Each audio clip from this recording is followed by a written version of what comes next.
Ring the doorbell. When you get here, the midwife on call obviously will know you're coming in, so they'll be Okay. ready for you. So the midwife or nurse will come open the door for y'all. Mhm. And then, we got a kitchen, so we have a microwave, toaster oven, all that stuff. So if you Okay. DoorDash or bring food or anything, you can use that. Have a fridge in there too. But you'll come to triage first. Okay. So we'll put you on the monitor, monitor baby's heart rate and contractions. They'll probably have you on here about 20 minutes or so. They like to just make sure that baby is moving and tolerating contractions well. Okay. And as long as the reading is good, then they'll let you come to a room. They will, if you want them to do a cervical check, they will. But if you don't want them to, they won't. So Okay. it's kind of up to you. If your water happens to break, sometimes they'll do like a little swab just to make sure that like there's no meconium or anything in the fluid. Okay. But this is the fire room. Okay. So each room was decorated by a different member of the birth community. This room was decorated by Dr. Bruce Taylor Okay. and C Baby back when his office was still open. He was our perinatologist back in the day, and he was a founder with Anjali and Margaret Strickhauser. But yeah, so each room, has air purifier, towel warmers, pool, bassinet. We have diffusers, so you can bring your own oils if you have your favorites, but we also have some here.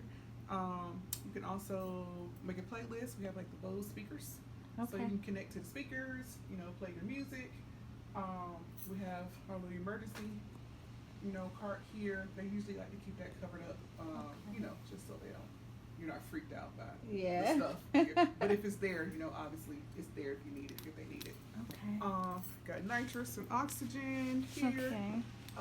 The cool thing about that nitrous, if you choose to use that, you breathe, through a mask.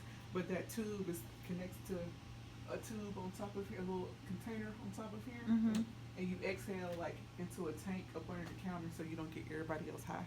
Oh. So, because you don't want everybody in here. Yeah. You don't want your midwife high and giggly. The only difference structurally between the three rooms is this one doesn't have the bench and the ledge, because it's technically the ADA compliant room. So, Okay. If somebody was in a wheelchair, their partner was in a wheelchair, they could get in the shower too. Okay. And you'll see in the Earth room, the little bench and the ledge. But each room has a squatty potty. I don't know if you have a squatty potty at home, but they are absolutely fabulous. Yeah.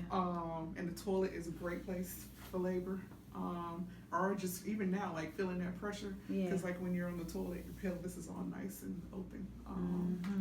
So you want to have the baby on the toilet, in the shower, at the sink, in the tub, on the bed, wherever you are, the midwives are. So, don't feel like you have to be in bed or something like that. Yes. Each room is also independently temperature controlled, so if you're over here super hot, but somebody else is next door super cold, like y'all not battling. So you can have it where you want it.